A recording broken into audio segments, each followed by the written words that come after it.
It's a privilege to be here and speaking with everybody. I'm really looking forward to this. This is a fun talk to give. It's an educational talk, but it's fun.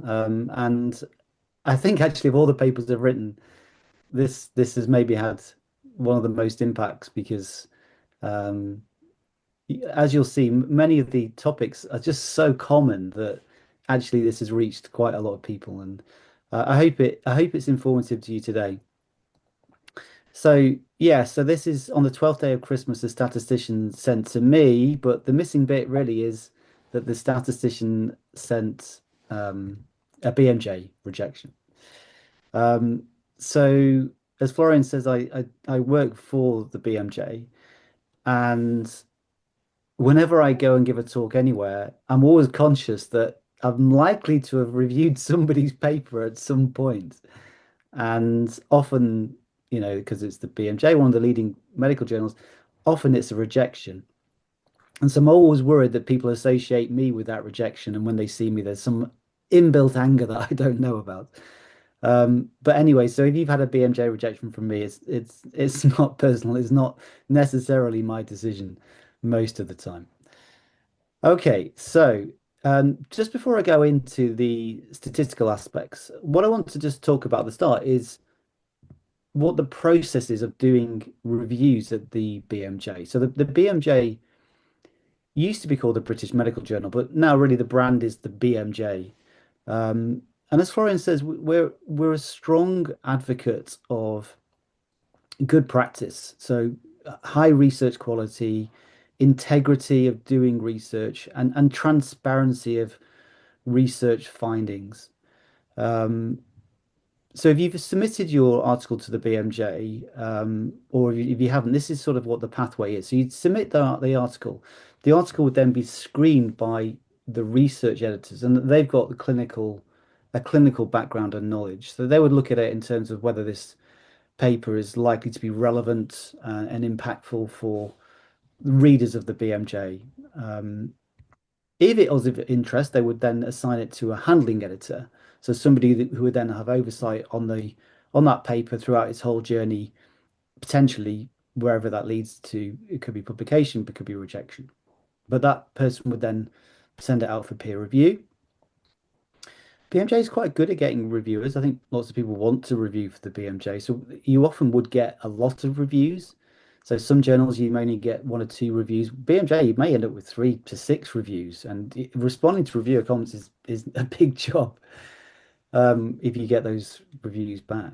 Um, and then of course at that point the editor would look at those reviews and decide whether there's enough interest and enough plausibility of the findings to warrant further discussion. So if they decide that they want to think about it more at this point, what happens is it goes to a manuscript meeting. So these manuscript meetings are held every week on a Thursday. It used to be in London, but now it's online. And some of you may know this meeting as the hanging committee.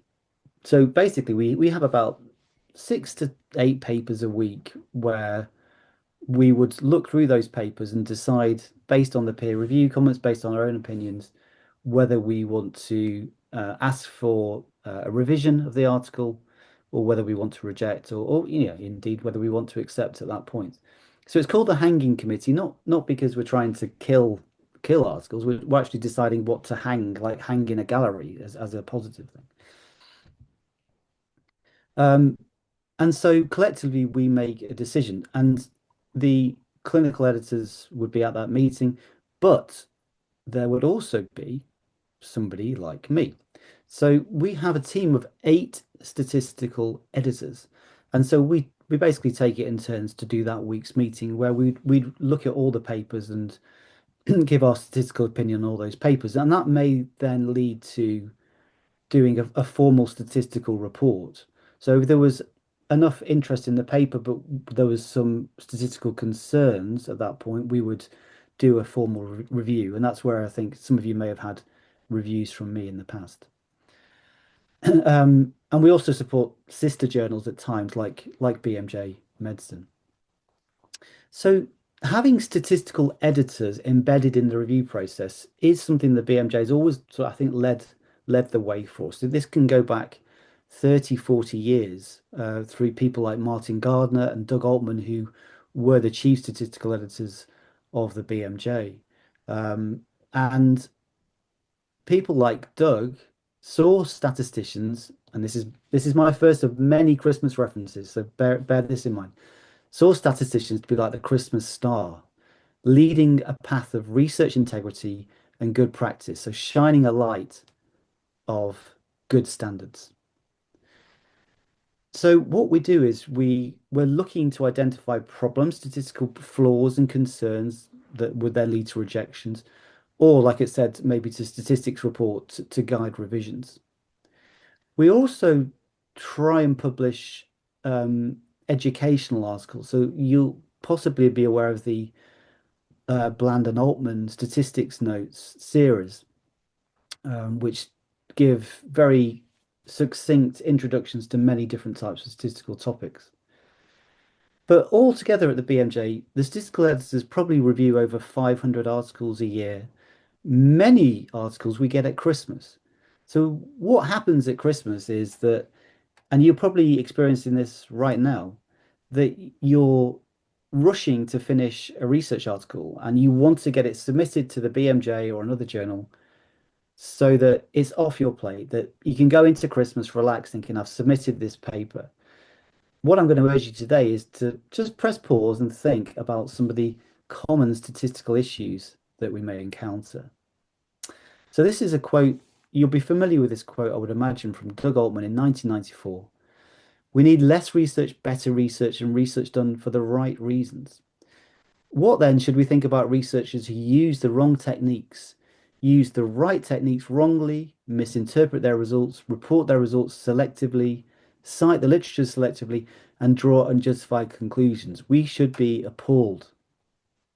And I think, with this era of data science and AI, where there's so much research being done, we should never forget that we need high methodology standards, and we should be appalled if people are not trying to reach those standards.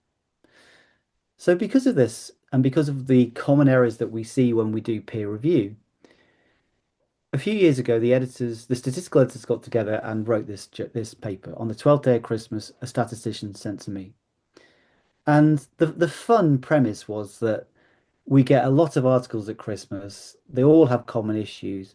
So we're going to use the 12 days of Christmas and have one item for each of the 12 days of Christmas to highlight these common problems.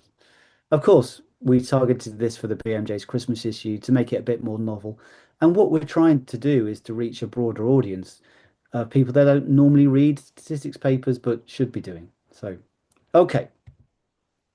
So Christmas is only 13 days away. Let's uh, let's flag some of these issues together. Before we start, one caveat. I have made many of these errors in my own research. So I'm not talking about these things from a ivory tower where I've never done anything wrong. Honestly, in medical research and when you do research studies, you constantly will be learning and relearning. So just remember that I am also not immune to making these mistakes. Okay,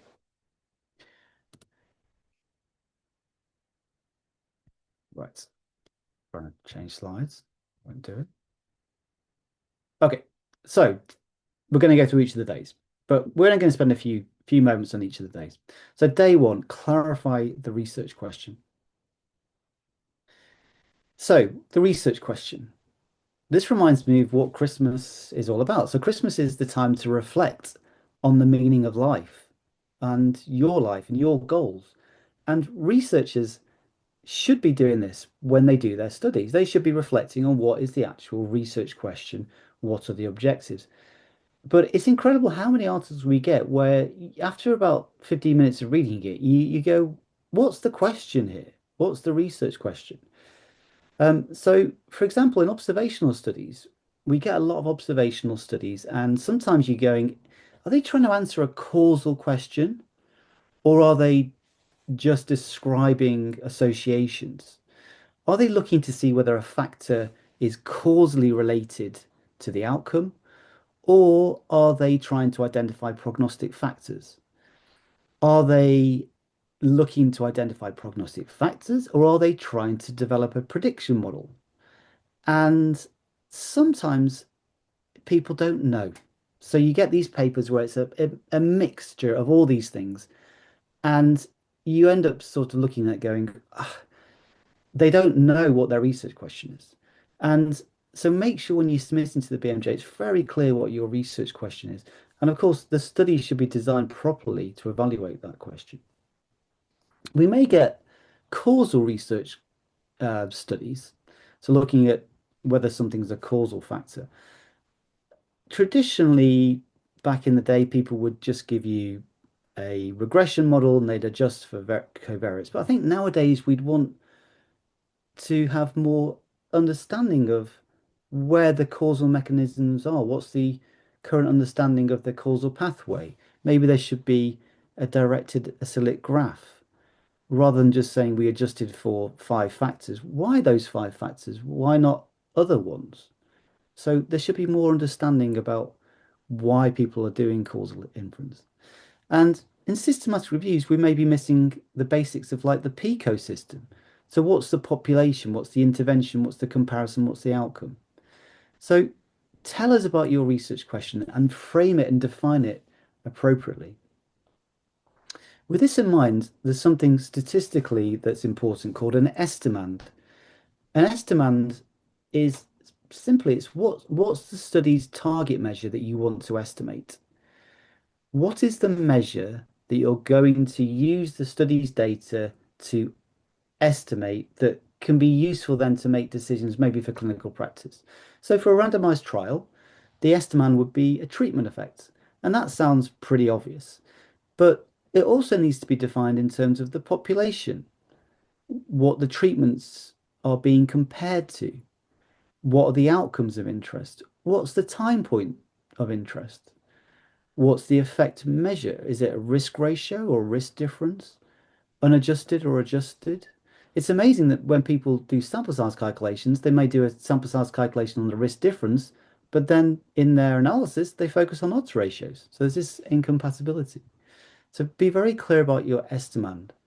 So same for meta-analysis, you people go, oh, the meta-analysis is the focus is on an average result. But yeah, but average result, what does that mean? So what length of follow-up are the studies looking at? What's the time point? Um, is the comparator group the same across studies? So the estimand needs very careful consideration in a meta-analysis context because different studies have different measures of interest. Okay, so day one was estimands and research question. Day two focused on estimates, confidence intervals, and clinical relevance. So just like an undercooked turkey, your article will be sent back if it focuses solely on p-values. Okay, so even though you may think that the world has moved on and we don't focus on p-values as much as we used to, I get, in fact, I've reviewed two this week for the BMJ, articles that are very much focused on is this result statistically significant or not? And they would use statistical significance and p-values to be everything. And if something wasn't significant, they would say there's no evidence. And if there was significant evidence, they would say we've conclusively found something. But p-values are very difficult to interpret. And rather, we should be focusing on effect estimates, so measures such as risk ratios, odds ratios, hazard ratios, and confidence intervals. And confidence intervals give us a range of plausible values for where the true effect may lie. Statistical significance does not equal clinical significance. So you may have a study that is a very big study, estimates a risk ratio of 0.97, so very close to there being no effect. And the confidence interval is all just below 1. So even though the effect is small, the p-value is less than 0.05 because 1's not in this interval. So some people would say strong evidence of an effect. However, the effect is small. So is it really relevant? Have a think about the clinical impact. The converse is also true. So you may have a p-value that's not significant, but actually this shouldn't rule out the fact that this treatment may be very beneficial. So the absence of evidence does not imply evidence of absence. For example, let's say we had a moderately sized study where the risk ratio was 0.70. So that's a 30% reduction in risk based on that observed result. But the confidence interval goes from zero point 0.4 to 1.1. So the null value of 1 is in that interval, and therefore the p-value is not significant. It's bigger than 0.05. Now, lots of authors would write here that there is no effect. However, clearly the majority of that interval is below 1. If you were to take sort of a probabilistic Bayesian approach, you might be able to say something like there's an 80% probability that the treatment is beneficial. And clearly the lower bound of zero point 0.4 would suggest huge benefit. So rather in this situation than saying there's no effect, we should say we need more research. And based on the evidence that we have at the moment, plausible values for the treatment effect could be in an area where there's huge benefit down to no benefit. So don't just focus on p-values. Right, day 3, carefully account for missing data.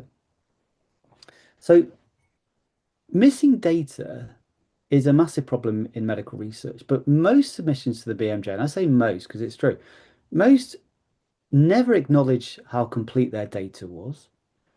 They don't quantify the amount of missing data. So what percentage of participants didn't give particular variables like age or biomarkers, whatever it is, or outcomes. And in particular, they don't explain how missing data were handled in the analysis. So this problem is the ghost of BMJ submissions, past, present, and future. It's a nightmare. I will do a find and search. So I'll get the PDF open, and one of the things I'll do at the start is I'll do a search for the word missing, and often it just says no words found. Surely, even if you had complete data, you would say there was no missing data, or you would say there was complete data. And I think that nearly every single research study doesn't have complete data, that they have some issue with missing data. And so we need to know what that is. The other issue is that people who do handle missing data do what I would say is mostly inappropriate things. So a common thing is to throw all participants with missing data away, and that's called a complete case analysis. But this is inefficient. So if you're throwing data away, then this is inefficient. You're going to lead to wider confidence intervals. Um, and the other method people use is a missing indicator method. So let's say you have smoking variables. So for some people, you know whether they smoked, they don't smoke, or they used to smoke. But others, you don't know. You don't know what their smoking status is. So people then, researchers then assign them a missing indicator. So the information was missing. The issue with that is that research has shown that in many situations that can lead to bias. And so complete case analysis and missing indicator analysis are inefficient and can lead to biased results. And usually a better way to analyze missing data is through multiple imputation. Now, the right approach to handle missing data depends on the research question and the estimate of interest, but generally multiple imputation is a better approach to take. So carefully think about how you handle missing data when you are doing your research and tell us what you did. Number 4, this is a big one. Do not dichotomize continuous variables. So Santa loves dichotomization. You're either naughty or nice. Statisticians hate dichotomization. So dichotomization is where you take a continuous variable and you convert it into a binary variable. So let's say you had a variable for age. Often in submissions to the BMJ, people will dichotomize age into two groups, such as being less than 65 or being 65 and older. Now, why is this a problem? Well, first of all, you're throwing away information. Okay. Now, if you think of all the time and energy and commitment from patients to your study, if you're throwing their information away, you're reducing the power of your study by dichotomization. I think that's unethical. Yeah. So there's a lovely paper by McCullen who shows that dichotomizing at the median value can be equivalent to throwing away a third of the data. So you've spent, I don't know, maybe 2 to 3 years doing a randomized trial. You then dichotomize a variable and you've thrown away a third of your data. That's just unbelievable. But it happens, I would say, maybe every 4 out of 5 papers they will dichotomize. Interestingly, as well, coming related to this power issue, if you rather analyze things on the continuous scale, because you got a lot more power, your sample sizes needed can be substantially less. So there's a paper by Chilvers in the BMJ. They changed their sample size from a binary dichotomized factor to the original scale, and it reduced the sample size required from 800 to 88. So that's a huge reduction in the sample size needed for the trial. Biologically speaking, dichotomization is implausible. So, focusing on age at 65, what happens at 65? What happens on your 65th birthday that hadn't happened the day before when you were 64 years old and 364 days? Nothing. It's a continuum. If you group, you're forcing this dichotomy, which is implausible. So you would then treat individuals who are aged 64 and 65 to be completely different. And you would treat individuals that were aged 23 and 64 to be the same. So dichotomization is not biologically plausible. It also leads to data dredging. So this is where we have optimal cut points selected to maximize p-values between the groups.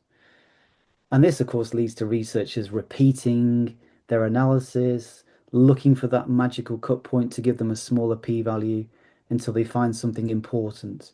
Uh, but this is unlikely to be replicated in new data and leads to problems for those doing meta-analysis because everyone's using different cut points. Now, people often come back to me at this point and say, I know, but we need these thresholds for clinical decision making. So doctors and health professionals in practice want these thresholds. And I say, I understand that, but those decisions and those thresholds should be based on the risk scale, so a relevant scale for decision making. The information about risk and what constitutes high risk is really important. So therefore, we need to be transporting our variables of interest, like age, onto the risk scale. And we're better off doing that with age as a continuous variable and then using thresholds on the risk scale afterwards. So we can then say, okay, when somebody's risk is high enough, we will treat them. Or this is our predicted benefit of the treatment for this individual based on their exact age, not some dichotomy. I think a lot of this problem stems from the teaching of diagnostic tests um, in like, I don't know, undergraduate degrees. So with diagnostic tests, we're used to this positive and negative. We're used to sensitivity and specificity. And also p-values. P-values are trying to force this yes or no dichotomy. And I think we need to stop thinking like that. We need to start to thinking about risk and on a continuum scale, and then we can make decisions on that scale. We also need to recognize that many decisions are not based on one factor like age, they're based on multiple factors in combination. And then another reason why we need to transport all that information to one scale to make our decisions. Okay, I'll stop talking about that one. So, day 5, consider nonlinear relationships. Now, at Christmas, some family relationships are quite simple, others are more complex and require greater care. And that's the same when we're modeling continuous variables. If we were to not dichotomize, we might think about a linear relationship. So this means that we assume that the impact of a change, let's say in age from 30 years to 31 years is the same as the impact of a change from 90 years to 91 years. So that's what a linear association means. What people often fail to do when they submit to the BMJ is to think about potential nonlinear relationships. What I mean by nonlinear is that the impact of moving from age 30 to 31 could be very different than the impact of moving from 90 to 91. And you can think that that's biologically plausible, isn't it? That the effect of a year being a year older at 90 to 91 could be quite more pronounced than moving from 30 to 31 years. So your underlying hazards and risks are likely to be expediating more at older ages than at earlier ages.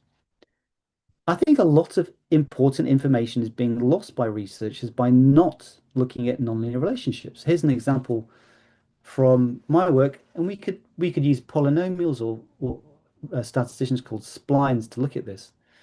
But this was a real nonlinear interaction that we found between a treatment effect on blood pressure and the age of participants. Now, this is a relative treatment effect. So we have a treatment effect for individuals age 55 as our reference. And what we're looking to see is there a change in the treatment effect for individuals who have different ages to 55? So if you look at the line as you come away with younger ages, we have this trend that gets higher. The confidence interval around it is all above zero. And there seems to be some evidence that the treatment effect on blood pressure is less positive, less strong, because we want treatment effects to be negative, so positive values are not as good in younger people. Yeah, so the treatment doesn't seem to do as well in those that are younger compared to those that are aged 55. And in older ages, there doesn't seem to be any noticeable difference compared to the 55 group. So we have this line that's around zero, confidence interval all overlaps the null as well. But overall, we see this non-linear trend. We see this individuals that are aged 30 to 55, and then it plateaus off after that. So a non-linear relationship identifying some maybe evidence about treatment effectiveness in patients with hypertension.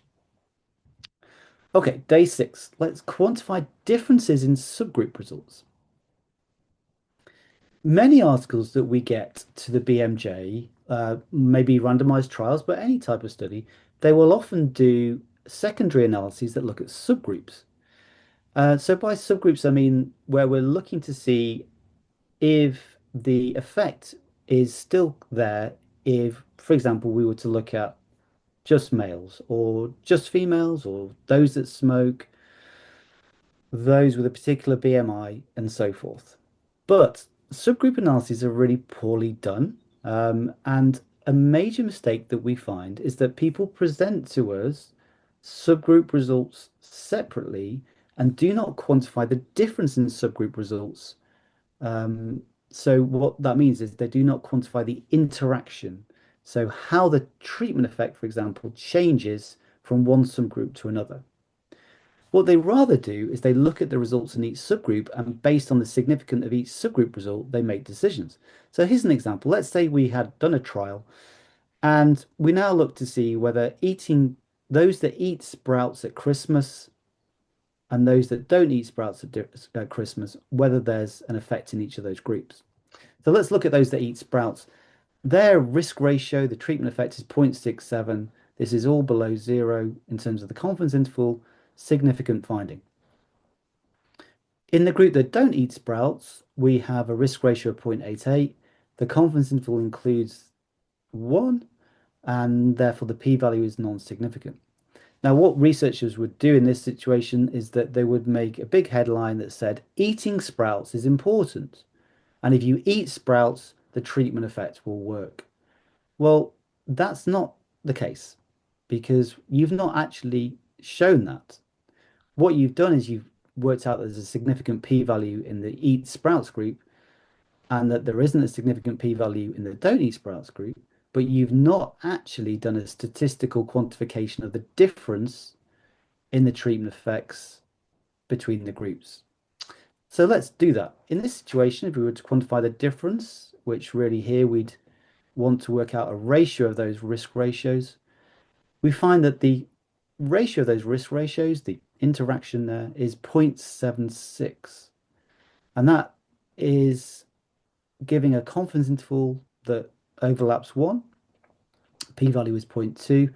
And so there may be a difference, but we haven't conclusively shown it in this example. There's uncertainty about whether there is genuinely a difference. So messages such as we should eat sprouts, only people that eat sprouts would benefit is wrong here. And I think in this situation, it's very dangerous because we should be assuming that a treatment works in the population unless there's strong evidence otherwise, because you could be withholding important treatment for people otherwise. So just be careful about that and prevent presenters with interactions, differences in subgroups, not just the subgroup results on their own. Okay, day 7, account for clustering. Now, this week at in London, I went down to the BMJ for our annual meeting, and at the end of that meeting, there's a called a Friends of the Journal party. It's the BMJ party. So there may be 100 people invited, many of which have been reviewers for us, or they've published articles that year, and the statisticians are there. But you can imagine a group of statisticians. Many of us are a little bit awkward. So what we end up doing is we cluster together in the corner. So if you were to look in that room, you'd find the statisticians a little bit up to the side, talking to one another in the corner, maybe worried about who we've offended in the room. In your research studies, you will also often have clustering. So if you've got an e-health record, patients will be clustered by general practice, by hospital, by region. In an individual participant data meta-analysis, data may be clustered by study. If you're looking at individuals over time, you will have multiple observations for each individual. So you may have blood pressure measured at 0, 1 month, 6 months, 12 months for the same individual. So you have clustering at the patient level. Now, when you have this clustering, you have to recognize that individuals in that cluster are similar to each other, and therefore their responses are likely to be similar. And ignoring this can lead to bias or confidence intervals that are too precise. So there are statistical methods to help account for clustering. So the good examples are mixed or multi-level models that can account for these clustering. And therefore, just to recommend to you, think about clustering in your data set and account for it in your analysis. Day 8, meta-analysis. Interpret I-squared and meta-regression appropriately. Now, we have a lot of submissions to the BMJ that are systematic reviews and meta-analyses. Most of them include a measure called I-squared. Now, this is, I think, probably the most misinterpreted statistic that we receive to the BMJ. So I-squared is often perceived to be a measure of heterogeneity, but actually it doesn't measure heterogeneity. It measures the proportion of the total variability in the meta-analysis that is due to heterogeneity. So it's a relative measure. And this means that using thresholds such as an I-squared greater than 50% is high heterogeneity is completely wrong, because you could have I-squareds that are quite low, and actually there's still a lot of heterogeneity because it depends on how much information is within studies, not just how much information there is between studies in the between study variability. So this is the nightmare before and after Christmas. It's really interesting that when I used to be on Twitter more, I used to publish papers and tweet about them, and they'd have a few likes. But if I was to publish about I squared, tweet about I squared, I would get lots and lots of retweets. This seemed to be a topic that really hit home. So I used to tweet things like I squared doesn't estimate between study heterogeneity. I squared is not a test for heterogeneity, and I squared greater than 50% does not mean large heterogeneity. But actually, I squared measures the percentage of total variability due to between study heterogeneity. And there's a lovely paper by Goethe Rucker that talks about this issue And so have a look at that a bit more of whet your appetite for why I squared is often misleadingly used. The other thing that we get in meta-analysis papers is people using meta-analysis study level information to make inferences about patient level information. The best way to explain this is by looking at this graph. Let's have a look at whether the proportion male in a trial is associated with the treatment effect of a trial. And we're looking at treatments for hypertension. So we want treatment effects to be negative. That means that blood pressure is coming down compared to placebo. And what we see, each of these squares is a trial. I have 10 squares. And as the proportion male in a trial increases, the trial treatment effect decreases, gets closer to zero. So this very strong solid line here tells us the meta-regression results, how the treatment effect changes across all people in a trial as the proportion male in a trial changes. Now, what people might do in that situation is to start to say, oh, the treatment seems to work better for women compared to men. But there's a problem, and it's called ecological bias and study level confounding. And this means that relationships across studies do not reflect relationships within studies at the patient level. I had the IPD, the raw data for these trials, and I looked at the difference between males and females in their treatment effects, and that's denoted by the dashed line. So this is the actual individual level relationship, and all those dashed lines are pretty flat, suggesting there's no difference in the treatment effect between males and females. So this dramatic across-study relationship is actually due to ecological bias. It's essentially study level confounding. Maybe those studies which had the higher proportion males also had the shortest follow-up period or some other confounder.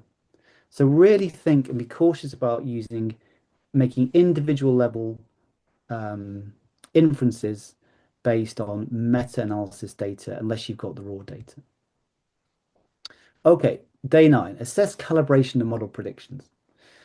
We get a lot of prediction model papers to the BMJ. So these are papers developing algorithms to predict risks in individuals. You may have heard of things like Q risk, for example. Most studies who give us a prediction model examine predictive performance in terms of the area under the curve or the C statistic. That measures discrimination. But if you only provide discrimination, it's like an incomplete picture. So remember when you got that jigsaw last Christmas and it had 10,000 pieces and you completely didn't finish it? Well, that's the same with doing a prediction modeling study and not presenting the calibration. So calibration is the agreement of observed risks and models' estimated predicted risks. And this is really important in clinical practice because we want to make sure that, for example, if you were to tell a patient that you have a 20% risk, that we need to know that in people like them with their characteristics, that truly, actually, we would observe about 20% of them to have the event. That's good calibration. We would also like to know whether the model has clinical utility. So if we use that model to make decisions, does it actually have a positive impact on patients? So think about calibration and clinical utility when developing and presenting models to us at the BMJ. This is a particular problem for machine learning researchers. People working in AI at the moment in machine learning are obsessed with the C statistic and completely neglect calibration and clinical utility. Here's an example of a calibration plot published in the BMJ. We can see this observed risk against estimated risk, and the yellow line is the calibration curve. Ideally, this would be on the 45-degree black line, but you can see there's some miscalibration, and this could be particularly important down here. So, for example, some individuals whose estimated risks are about zero, their true risks are about 10%. So that could have some impact on the clinical utility. And we should know this and we should be examining this.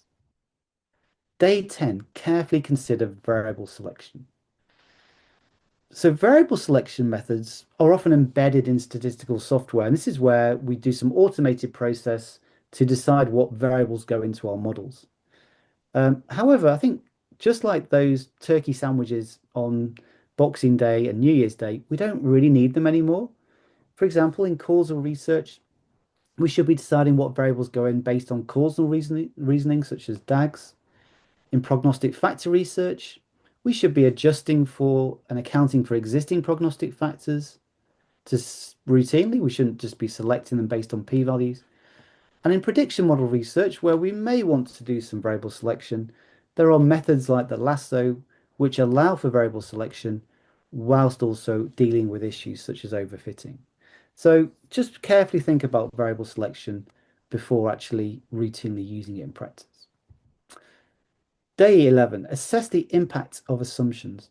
Now, for those of you who watched Die Hard, great movie. Is it a Christmas movie? It's highly debatable. Some people say it is, some people say it's not. Just in medical research, when you do your studies, you will make assumptions, and other people may disagree with those assumptions. For example, assuming linearity or non-linearity, or whether there's proportional hazards or not. So often we should be thinking about doing a sensitivity analysis.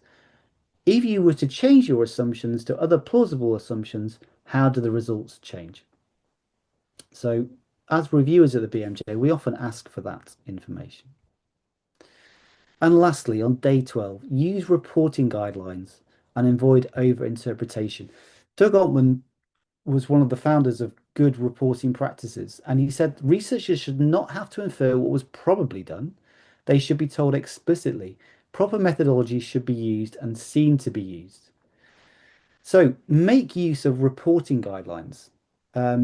These provide a checklist of items to be reported when you're writing up your research study. Um, Santa would suggest checking that reporting list twice. So have a look for reporting guidelines linked to your research study design when you're submitting to the BMJ and provide us with that checklist. Also, avoid overinterpretation or spin. Just tell us the results as they are. You don't need to spin things. So we often see this phrase, there was a trend towards. It's a horrible phrase. Just tell us the results and you don't have to spin things. So if you want to look for your reporting guidelines, go to the Equator Network.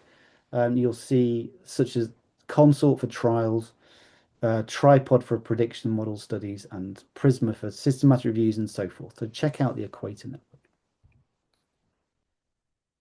As I come to the end, just to draw attention to a few things. So first of all, barriers to good statistical practice. Many of the things that I'm talking about will often come because the statisticians are not properly embedded in medical research studies.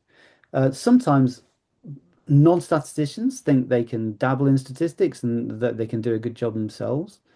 I think that's wrong, and I think professional statisticians should always be involved. Remember, statistics and statisticians, it's a profession, it's a profession.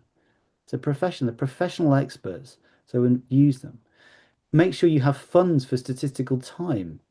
I often find that the statisticians are the first people to get cut if money needs to be reduced. And it's just incredible how sometimes we're seen to be at the lower end of who's needed. It can also, though, on the other side of the coin, be hard to attract and retain statisticians in academia. Um, but there are people out there that deliberately decide they don't want to include statisticians on their projects. So I had a back and forth with some authors once and said to them after a while that they need to get statistical support. This was their response to me. This is genuine. As clinicians rather than statisticians, we encountered challenges in determining the issue without the assistance of statisticians.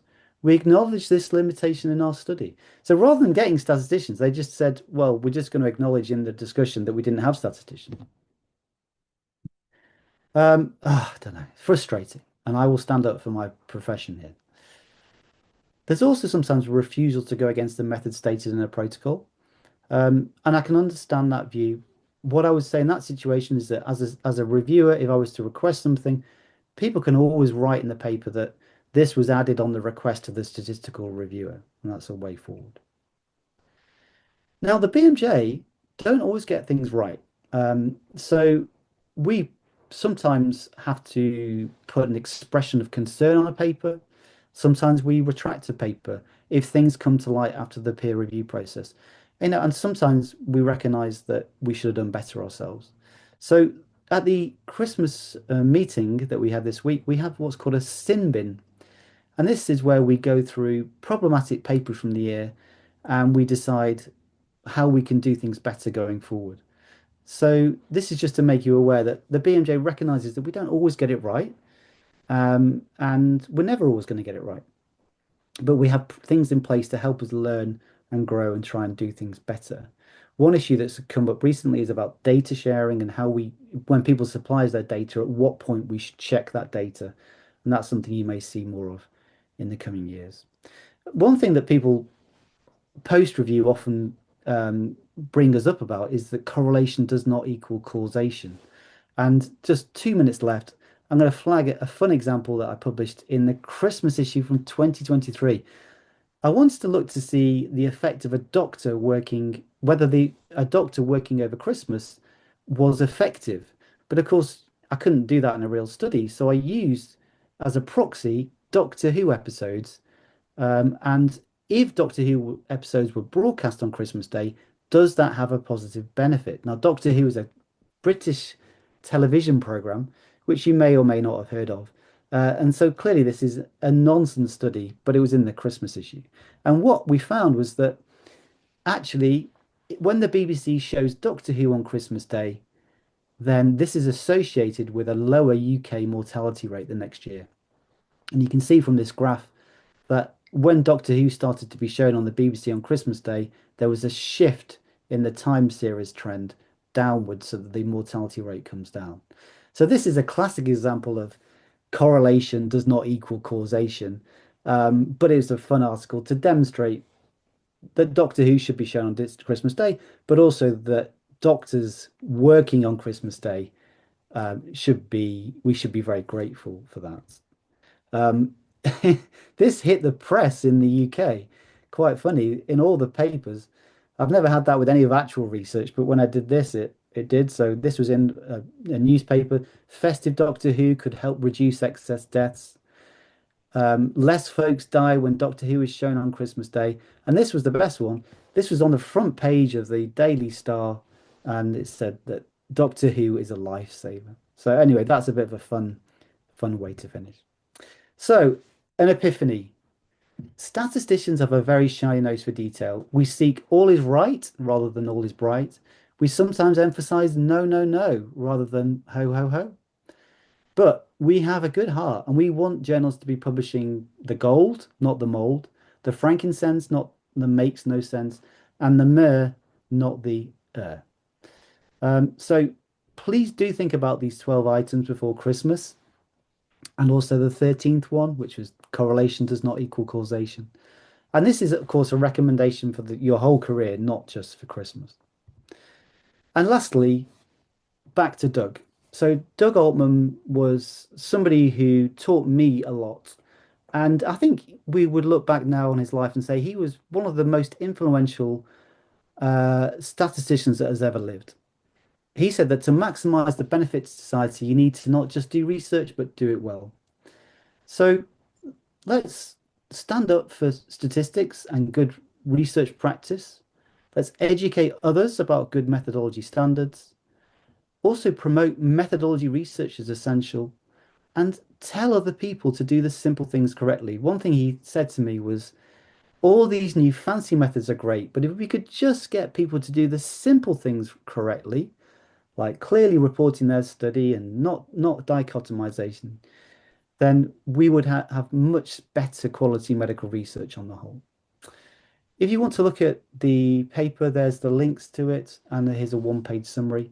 But otherwise, I'll leave it at that, and I'll say thank you so much for listening to me. And we've got just under 10 minutes for questions. Thank you.